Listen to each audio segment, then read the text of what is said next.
Welcome back to our college football gambling locks week 1. It is the best time of the year, and I think we all finished over 500 last year, which is a good sign. Alex, you won last year. Congratulations. It's time for you to lose this year. Larsen, actually, did you finish over 500? I did. It was very close. It was a race to the end of whether we were going to bring you back, because if you finish under 500, we have to find a new resident expert. But as you'll quickly learn as you watch through these episodes, Larsen knows a lot more than all of us. He just sucks at betting.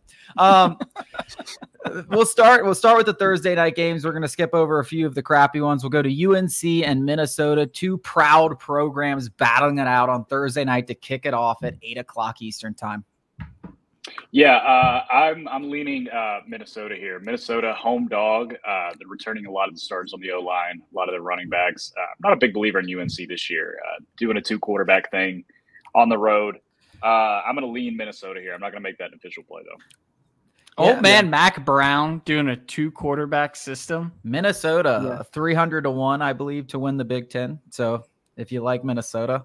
That's disgusting. It's disgusting. I think they were one of the worst teams in the Big Ten last year. I have no idea anything about these two teams. I will not be betting this game. This is a Larsen bet. Yeah, no, I will say if week zero was all the dogs are barking. The dogs were barking big time, and they almost pulled on a lot of money line upsets. We did get the Georgia Tech upset, but Nevada almost beat SMU. That would have been huge. Let's go down. I can't even. Let's go down to the other big game, probably the biggest game that there is on Thursday: North Dakota State and Colorado. North Dakota State, a 10-point underdog. This game has flipped, despite Colorado has a lot of the public bets, but this line has jumped from around 7 all the way up to 10. Yeah, this is a stay away if I've ever seen one. This is like the battle of the public. I know the public's chomping at the bit to go for NDSU, and then Colorado always gets public support. Really wouldn't be surprised this one either way. I will say the line has moved towards Colorado a lot. I just don't think this is going to be like the FCS North Dakota State that we're used to. I mean, Colorado has the 3 best players on the field, undoubtedly. I mean, and one of them is a quarterback. You kind of have to just, if you're going to bet, everybody here is going to bet this game, whether it's $5 or $500. I mean, it's Thursday. What else are you going to do? I mean, for that alone, you might as well go with Colorado. I mean, listen, and if you lose, we can all shit on Colorado. I will be on a plane to Las Vegas watching this game. There's absolutely no way I don't have any money on this game, because this will be kicking off my college football weekend to watch my LSU Tigers beat USC. We'll get to that one later. I think Colorado -10. I think you could actually put that one on the board for me. I will go Buffalo's -10. Yeah, I think they're going to handle. I think they're going to handle North Dakota State. I think a lot of people are thinking, oh, it's North Dakota State. Colorado sucks. They only won 5 games last year or whatever the hell they won. But like you said, Travis Hunter, I mean, he is so much better than everybody else on that field. It's almost going to feel like a high school game. And then Shedeur Sanders is as well. I mean, they've got enough talent. I think Colorado started off strong last year. They are going to have a lot of games where you're like, wow, Colorado still sucks. I don't think this is one of those games. I actually like them to win this one handily. The one thing they did show us they can do all last year is score. So if you think they're the better team, they should be able to win by 2 scores. Yeah. Talk about a ratty line here, by the way. I don't think anybody has a pick on this, but Michigan State only being a 14-point favorite over Florida Atlantic, man. What happened to that program? It's not a good Florida Atlantic either. Is Mel Tucker still there? No, sexual harassment. It's Jonathan Smith from Oregon State, which makes me want to bet Michigan State, but that's I like Jonathan Smith. How about this line? I mean, well, what about what happened to Temple? They're 42-point underdogs against Oklahoma. 42. Yeah, worst team in the country for my money. 42-point underdogs. I mean, that's absolutely absurd. Friday. Do you like any other Friday? Oh, we got a TCU Stanford game on Friday. TCU and Stanford. Stanford +9 at home against the Horned Frogs. Be careful. I think Stanford sucks now. Let's not get that twisted. But I'm not going to rush. I'm not going to rush to bet TCU. Yeah, especially with a lot of question marks on defense for TCU. What an absolute Troy Taylor. Maybe mess around. I don't know. What an absolutely wild year TCU had, making it all the way to the Natty. That is such a joke of it. I mean, and everybody was ready to declare Sonny Dykes the king of the Big 12. And I mean, what a joke. They won like 8 one-score games. They got extremely lucky. Do y'all remember? Was it Baylor when they had to rush on the field goal unit with like 9 seconds left and kick a miracle field goal? That was a crazy game. But. Well, I actually was that the year that was Max Duggan. Was that the year where it was 9-9 and then the game goes over 48.5 because it goes into like quadruple overtime? I literally just saw a TikTok about this. It was someone being like, with college football back, we have to look at some of the worst bad beats. And it was this. It was literally they rushed the field goal kicker on. He makes a 51-yard field goal to make it 9-9. Right. And the over is 48.5, and it proceeds to go over because every team scores a touchdown. And this is back before you had the 2-point conversion and triple overtime. So it was like touchdown. I know that's a bad beat on some end, but like on the other end, if you had the over, that's one of the most electrifying wins of all time. Well, for every bad beat, there's some guy that turned off the TV and what's the equal opposite reaction? That dumbass. Let's get into the Saturday games. It kicks off with Georgia and Clemson. Clemson plus 13.5. I'm interested to see if this line gets up to 14.5 by the time game time rolls around. But right now we're looking at 13.5. If you think the dogs are 2 touchdown bettors, you're not going to get a better line than this. I took the under in this game. I have under 49.5. These games have historically been between teams with 2 really good defenses. We saw in 2021 the final score was 10-3. I don't think it'll be anything like that, but I expect both teams to maybe come out a little bit slow. Clemson's not exactly an offensive juggernaut. Their defense is their strength, especially their linebackers. You look at Barrett Carter, he might be the best linebacker in the entire country. Georgia's obviously going to have a good defense. Georgia's going to be without Travis Etienne. They're going to be without Roger Robinson. They'll probably have some trouble running the ball. So I'm going to take the under here. I wouldn't say you were too crazy if you played Clemson in the first half, but I'm looking to play the under here. That's an official play. Yeah, I took Clemson first half. Just a little sprinkle. That's not an official one. I'm not going to mark it down, but it's just kind of a personal bet. I do think Clemson can hang around. They've been hearing all year how basically nobody believes in them. They suck, the whole thing.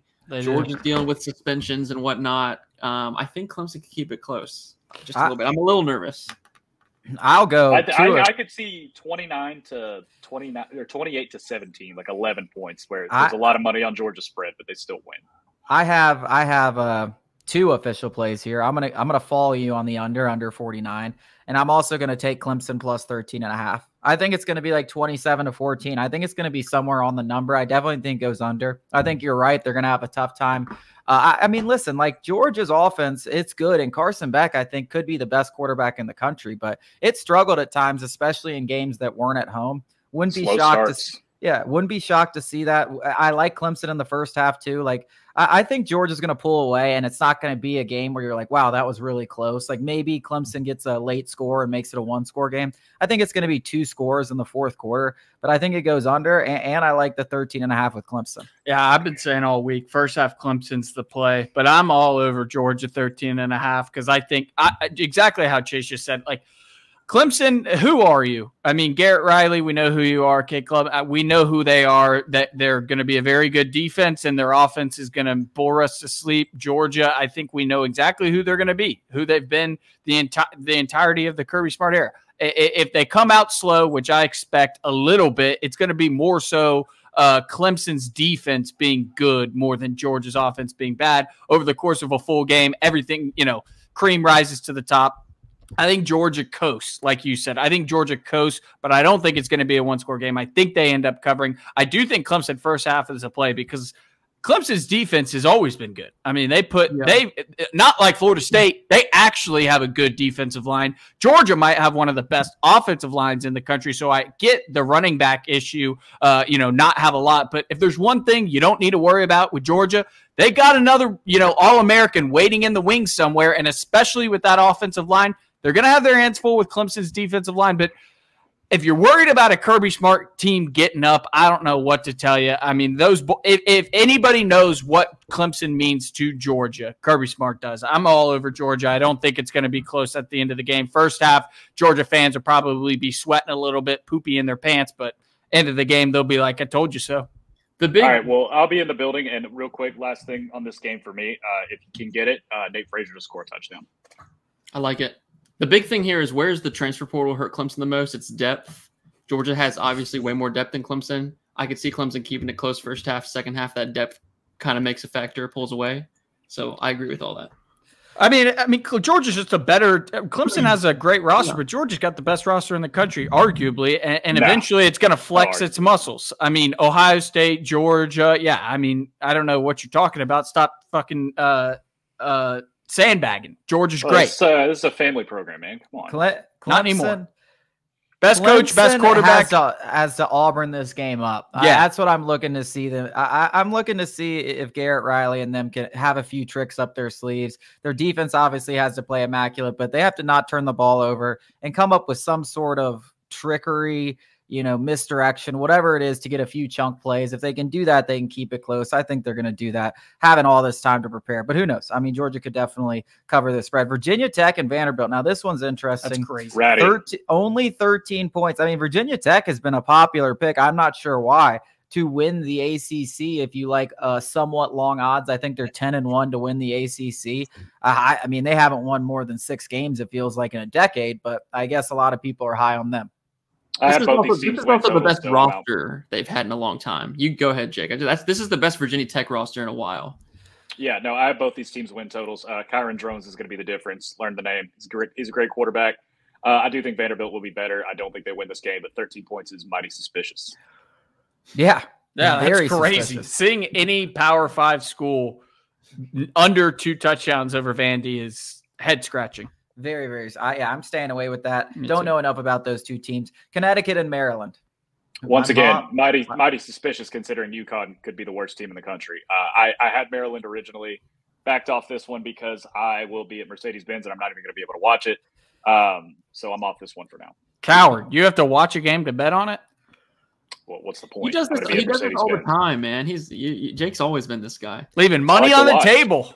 Iowa and Illinois State. Do we have an under here? Should we 41? Take the under, group under? Did you see the Cade McNamara spring game and practice lines? His stats. 7 for 20. I think he threw 2 pick sixes and lost a fumble. and then Kirk Ferentz came out and said it's been like that for most of the offseason. So I love it when a coach believes in you. Let's play I want to play the under? I'll go. Not? I mean, why not? I feel like week 1, you gotta go and play the Iowa under 41. It's a ceremonial under. Get your free cash. It's going to be 9-0. We're not even going to have to sweat it out. Larsen, what did you say about Illinois State? Illinois State's not going to score. How are they getting a 41? Iowa's getting a 41 by themselves? No way. Yeah, this is the biggest lock of the year. I mean, we should just cancel the show and just bet LSU, USC overs and Iowa unders, and then just say, "Yeah, the Iowa under show." We go undefeated. Like no, we never plays. Navy and Bucknell. Please tell me nobody has anything. Please tell me. All right, let's go to Penn State and West Virginia. A lot of people high on West Virginia. A lot of people picking them to upset Penn State in Morgantown. You know that place is going to be absolutely insane, and a different kind of insane, just like really hillbilly insane. It's going to be insane in West Virginia for this game. I like Penn State 8.5. I mean, listen, what has James Franklin ever done in big games? And you can say this isn't a big game because it's West Virginia, but I mean, this game was close last year, was it not? This game came down to the wire. Kind of ran away with it at the end. Yeah. No. I remember this game exactly because I had a parlay on James Franklin, and James Franklin ran the ball instead of taking a knee to cover. Covered. I hit that too. Now, respect to James Franklin for doing that, my brother. But I like West Virginia to cover this game 8.5. I hate Penn State. I'm not going to touch it. I'm not going to touch it. Mighty suspicious. Me and Larsen were talking week 1 last year, I think, against West Virginia, being like, Neil Brown's going to get fired. And then they go on and have a very good. That was Jake's train. Okay, maybe it was me and Jake. Maybe it was me and Jake. I don't remember. Somebody was having a conversation, and I was like, yeah, he's going to be fired by week 7. And he goes on to have a pretty good season. So I don't know what to think of either of these schools. You kind of missed a good number here because West Virginia was sitting at like 10.5 for most of the summer. I also like the 8.5 though. I didn't take it straight up. I actually put them in a tease, which I'll get to later. But I do think West Virginia keeps this competitive at home for sure. Yeah, I really like West Virginia. Purdue and Indiana State, please no. Chattanooga and Tennessee. You buying the Nico hype? He's just going to light it up. Everyone's going to talk about him as the Heisman. Team total over for the Vols. Tennessee start horribly against some bad team last year, though, because I think we bet first half on some, and they threw like a pick 6 against some garbage. I think it was Austin. It was like Austin P or somebody. It feels like Nico's going to go out there and absolutely. Here's a fun one. The number one ranked FCS team, South Dakota State, 9.5-point underdogs, traveling to Stillwater to take on Oklahoma State. Rattiest line of the we got rat line of the week one. This line makes no sense. I've seen like 88% of the public on Oklahoma State. You're an absolute square if you're taking Oklahoma State. I'm staying away from this one. Yeah, I really need the Pokes for the win total. My biggest win total bet of the year, over 7.5. So I need this one. They usually start out slow, which is what I'm worried about, but I'm not going to touch this one either. Cincinnati and Townsend, Ohio and Syracuse. Yes. Oh, you got one. Yes. There we go. Syracuse. There we go. We found. I'm not. Again, I hate to be this guy. I'm not going to play it straight up. I got them in the tees. I'll get to that later. I took Syracuse down to -10. They should cover this number. I love a lot about Syracuse this year. I'm big on them to go over. Looking at this game, Ohio just lost a ton of talent on defense. They lose guys to the portal left and right. A lot of new faces back there, and I really like the weapons that Syracuse has offensively. I think they should be able to take this one pretty easily, so I like them to cover. Where are you going to get that? New faces on Iowa's defense. You also have to understand that, Syracuse, like, they are the king of starting out 5-0 against bad teams. They are. That would be Maryland, actually. And then, Maryland and Syracuse go 5-0, 6-1 every year, and then end up 5-7, 6-6. I mean, this is what they do. So, listen, I don't know anything about Syracuse, but I don't hate the bet. And frankly, I might just follow. I'll be in Vegas. I'll be like, oh, what's a 3:30 game? Oh, let me watch Syracuse, Ohio, and hate myself. But I'm going to do it. It's moved from 13 is where it started. So people, the smart guys like Syracuse. Miami of Ohio Northwestern. Holy hell! Do we go under? Yeah, I'll just keep talking. Yeah. Let's take the under here because this is the new field, right? It is. We talked about playing this. Yes, this is the new field that's like on the lake. It's probably going to be crazy windy. I think I'm going to play the under here. Yeah, 39.5. I like kind of bouncing off that. I like Miami of Ohio here. I think they probably win outright because everyone's amazed at Northwestern winning 8 games last year. How in the world did that happen with that awful roster and that new coach? But they had a huge hope, which was they were plus 13 in turnover margin, and they won basically every coin flip game. We touched on that in the Big Ten pod. That's going to regress. They're not going to get those turnovers. They're not going to win those coin flip games. Miami is a favorite in the MAC. I really like their quarterback, Brett Gabbert, who's back for his 6th year, and he returns his offensive line. He returns some good weapons. I think Northwestern – people think Northwestern have turned a corner last year. It was a lot of luck last year, guys. So I don't think this Northwestern's any better. Don't make me laugh. I will never, ever in my life believe in the fighting Darren Ravels. Exactly. Give me the Red Hawks. I think Miami wins outright. Red Hawks. Eastern Michigan and UMass. I'll keep talking. Give me UMass. Give me UMass money line. These two teams played last year. Yes. These two teams played last year. UMass on the road lost by 2. They had 4 turnovers. They tripled the amount of first down drives that Eastern Michigan had. UMass dominated the game. They should have won. Now, Eastern Michigan, basically anyone who had any ounce of talent is gone. Onto the portal. The defense is a total weakness in the secondary. UMass returns their quarterback. It's Fumachan, a lot of offensive skill guys. UMass is the same team that should have kicked their ass last year against one of the worst secondaries in the MAC, and the line movement has moved towards UMass. I love UMass. I think they win. Where else do you get that, baby? Where else do you get that? Only here at Sports Talk ATL's College Football Locks do you get a complete breakdown of UMass lacrosse school, Eastern Michigan, Texas, and Colorado State. This is a heavy public on Colorado State that I've seen, which I don't know where that's coming from. Maybe they just thinking back to that Colorado State game last year. That's a stay away. That's still a fishy number to me. Texas should be a lot better. I think they should be a lot larger of a favorite. But with the public all over it, I'm good. Thanks. Well, they go to Michigan next week too. You got the classic look ahead. Yeah. Looking ahead in week 1 is crazy business, but Here we go. How about Metro Atlanta zone? Kennesaw State plus 25 against UTSA. Welcome to Division I football, Kennesaw State Owls. I think Kennesaw State is going to be a sorry excuse for a football team. Now, guys, I have to say Kennesaw State is my team in my dynasty. We all had to pick 2 stars or less. I picked the worst team in the game. They are the Kennesaw State Owls. We are in the Conference USA Championship. I don't know if that – I'm about to have to play that later today. It's a chance to get in the college football playoff here. I don't know if that means anything. But I'm going to have a tough time betting against my Owls if you're going to give me 25 points. So we're going money line? Well, that's crazy. Plus 25. UTSA. Who they got? Josh McCown's son playing quarterback. Yeah. It's not Frank Harris for the first time in like 11 years. Yeah, I know. Frank Harris was out. Josh McCown's son. If you watched the bowl game last year, it's not pretty. Yeah, Owls plus 25. Give me that. Put it on the board. Come on, baby. Kennesaw State. Make me proud. Metro Atlanta, baby. Nebraska and UTEP. Nope. I think Nebraska is going to be sneaky, in a game. I'm not going to bet them here, but I think Nebraska further down the road when they're, 2 touchdown underdogs against, a powerhouse, whoever it might be, Ohio State, whatever. They're plus 25 at Ohio State this year. Dude, I love that. I think Nebraska is going to be sneaky. Got all the firepower I tried to get on board. I tried to get Jake to go over with me on their win total. He didn't. Dude, I'm not betting on fucking Nebraska. Stop asking me, dude. We do this every year. God, it should be a fun team. Dude, how good would college football be if Nebraska was good? That would be great. Speaking of Ohio State, they're 48.5-point favorites against their in-state rivals, Akron Zips. This used to be an auto bet every year. Every year you used to be able to take Ohio State would be like 52-point favorites on opening weekend, and they win by 66. Yeah, they haven't done it really under Ryan Day. That was more of an Urban Meyer thing, so I'm good. All right, let's get into some freaky stuff. Florida, 2.5-point underdogs at home in the Swamp against Miami. Go ahead and pencil me down for the Gators. I got Florida as well. And I have bet against Billy Napier my entire existence on this show.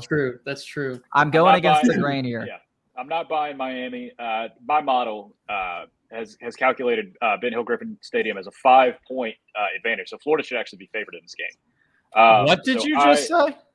I'm being a smart ass. Okay. I thought you were being serious. I was about to tell you to fuck off. I think it's more like a 2-touchdown advantage. I mean, listen, I said this actually on our show. Ben Hill Griffin, there's probably 14, maybe not even that many teams in the country that would be favored going into Florida. I don't care what you think about their 4.5 win total or Billy Napier or anything else. It's just a really hard place to go in there and win. LSU goes in there. I think right now they're less than a field goal favorites. Like, I just don't think Miami's in that category of teams that should be, favored against Florida going in to that stadium. I think it's an opening weekend game. You're going to get Florida's best shot. Oh, yeah. And as I said, if these players give 2 shits about Billy Napier at all, we're going to see on opening weekend. And I just think Miami's overrated. The Cam Ward hype, people picking him to make the playoffs. Give me a fucking break. I think Cam Ward is good. I think he's going to be a very good quarterback for Miami. I don't think Miami's going to make the college football playoff. Cam Ward has not seen an environment that very few people in general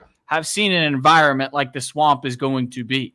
Because they've got hope, and the best thing for a crowd environment is hope when your team sucks. Because in week 8, Florida is going to be an absolute joke. When LSU goes there at the end of the year, the only hope they have is ruining our season. Right now, Florida fans have hope. That place is going to be absolutely rocking. Cam Ward has never seen anything like that. Very few people have seen anything like that. I also don't think Mario Cristobal is there yet. I do think he will get there eventually. I don't think he's there yet. I'm all over Florida plus 2.5. Are we sure that Cam Ward is a better quarterback than Graham Mertz? Yes. I also sprinkled the Gators. No, I'm not sure of that, by the way. Graham Mertz is a better quarterback than people give him credit for. He's efficient. He doesn't turn the ball over. Is he sexy? No.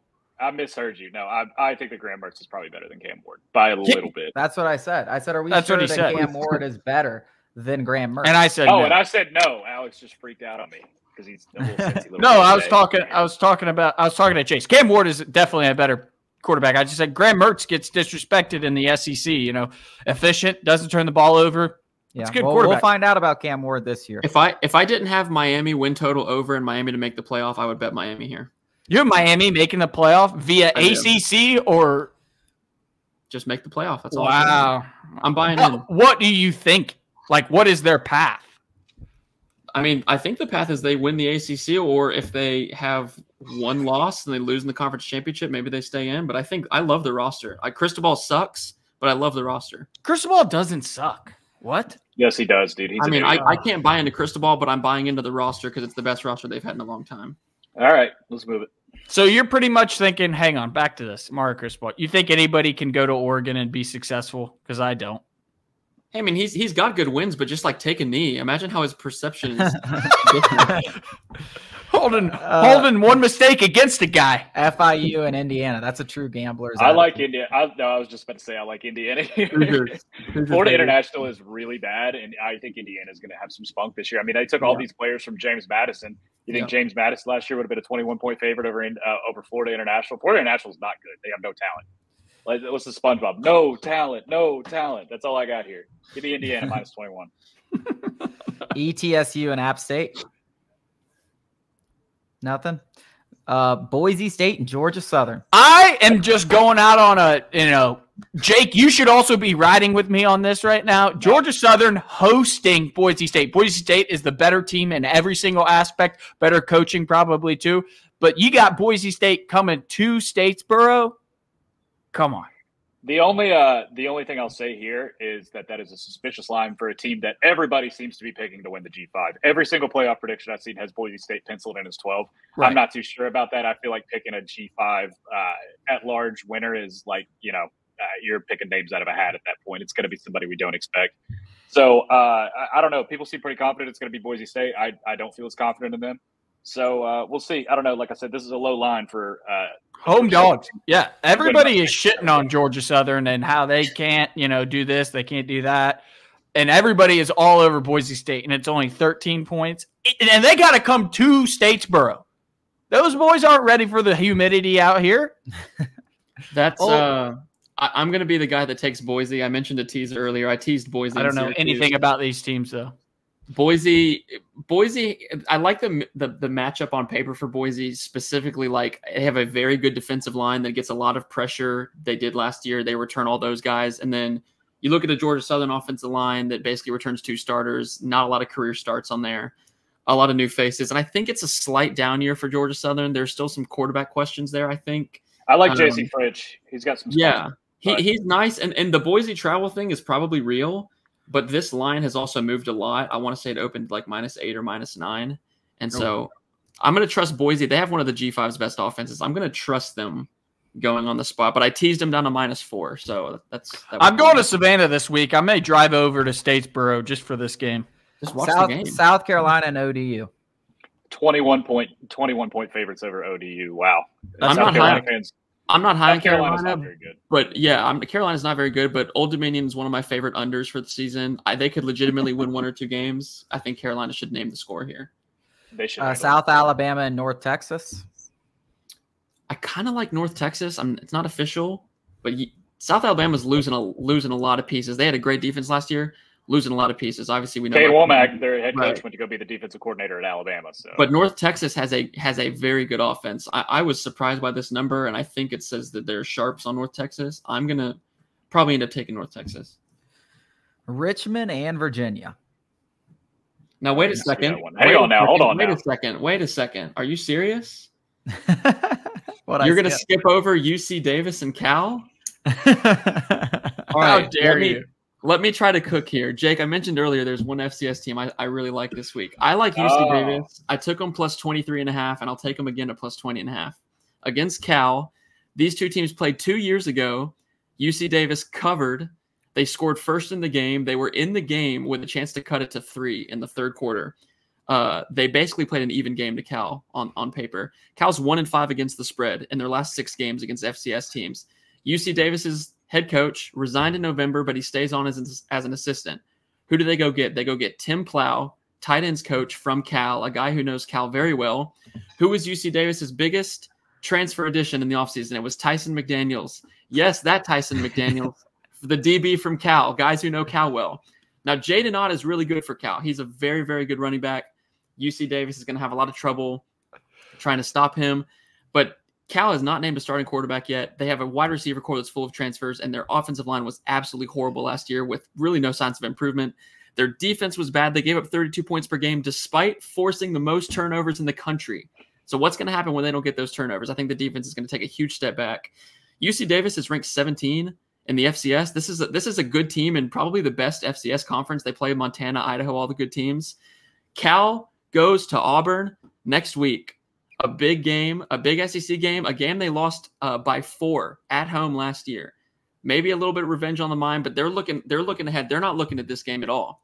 So I like UC Davis a lot. Not to mention, if this is a blowout, Cal's just going to run the ball. They're not going to run it up on the guy that was on their staff last year. I think Justin Wilcox is that good of a guy. So I think UC Davis can cover and honestly keep it really close. I'm going to take UC Davis. I am so sold. I am all over UC. Squad ride.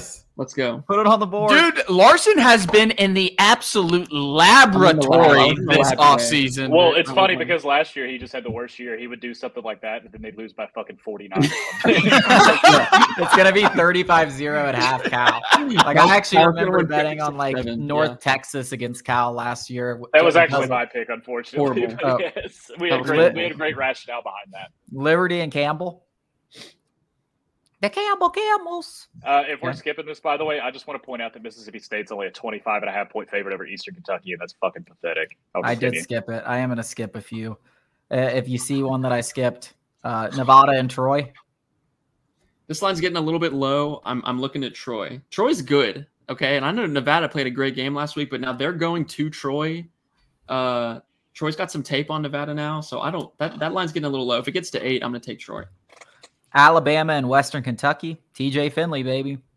Nobody has played Alabama more than TJ Finley. Guys played him at 3 different schools. I feel like they play Western Kentucky. I was about to say, don't they play Western all the time, I feel like?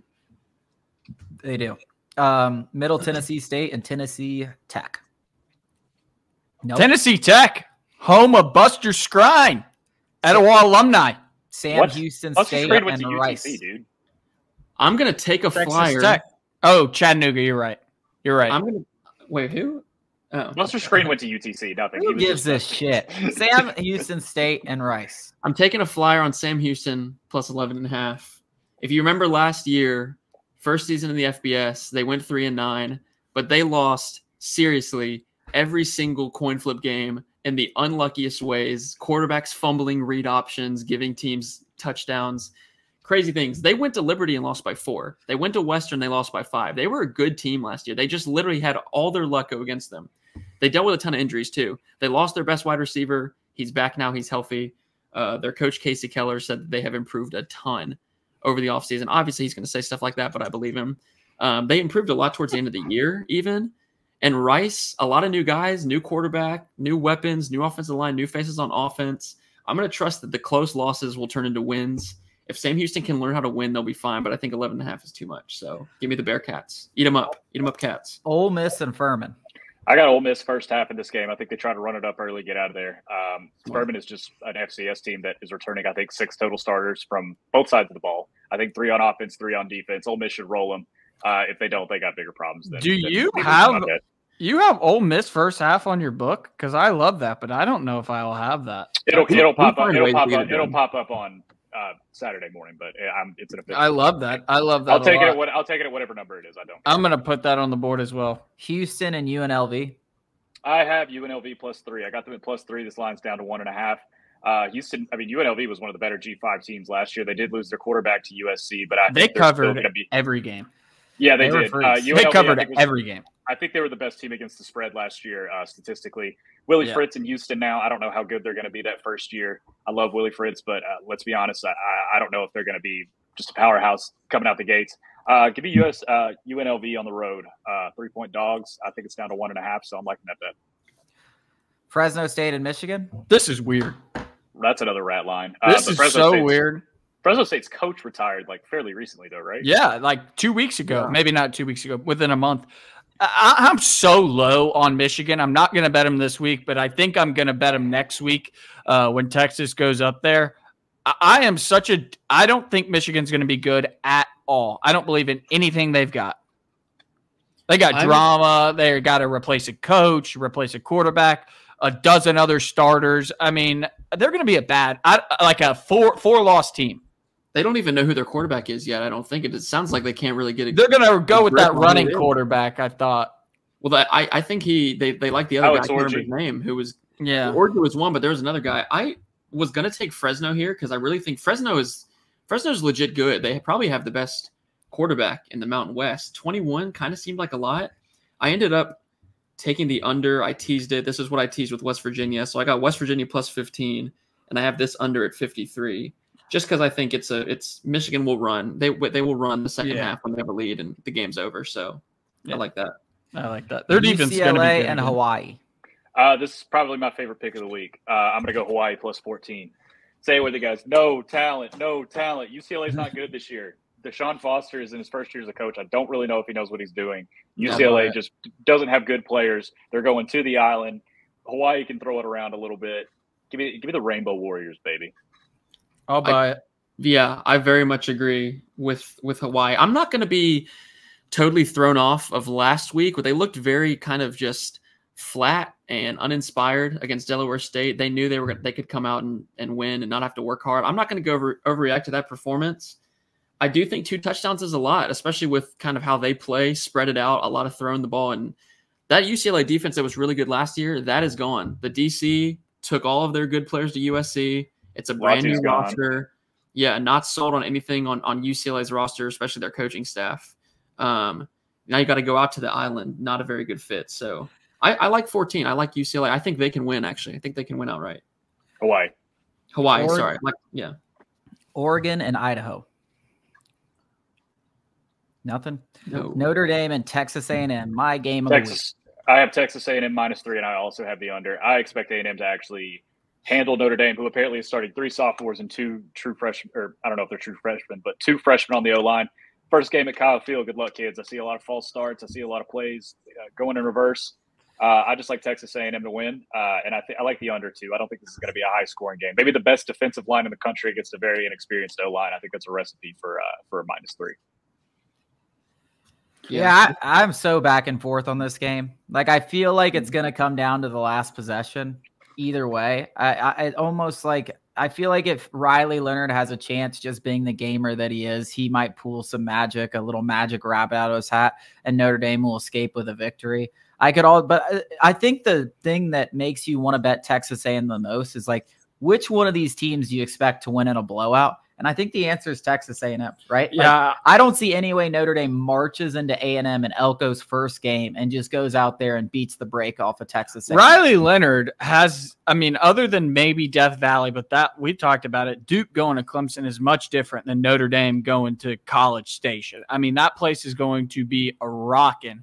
And you know, Riley Leonard is the best quarterback that Marcus Freeman's ever has had. But I still, you know, I think Elko's the shit, and I think A&M still has a top 15 roster in the country, maybe top 10, depending on how Connor Wegman is. And Connor Wegman is in that same group as Brady Cook and Graham Mertz, is being kind of underrated in my eyes. He's a good quarterback. We'll see what they look like. I am also on A&M. I think somehow, some way, Notre Dame's going to sneak their way into the playoff, but this is going to put a lot of Notre Dame fans on, you know, what they're thinking about Marcus Freeman in a negative light. Who's the better quarterback in this game? I think that's up for debate. And I know, I can't figure it out. I think that's up for debate. And if you're going to give me that, I think A&M's roster is better. Even though, you know, everybody came and picked from it during the portal. I still think, and more than anything, I forgot I was going to say, Elko and A&M are playing with house money. Like, literally nothing matters to them. It doesn't matter if they lose this game, literally at all. Like, I know plenty of A&M fans, and I know they don't give a shit about this game, and their boosters don't. They really, obviously, they want to win the football game. The pressure that Marcus Freeman and Notre Dame are under this year is tremendous. They are in a race, as far as I've seen on Twitter and social media. They are in a race, like an arms race with LSU, to get to a college football playoff and a national championship. They are under a tremendous amount of pressure, Marcus Freeman. So, like, the house money thing, when you could play free, I love that. And I love the Aggies. I hate the Aggies, but I love them here. I don't disagree. I mean, I could see that. That game to me is just like, I don't know which way it's going, so I'm not going to bet it. Georgia Tech and Georgia State.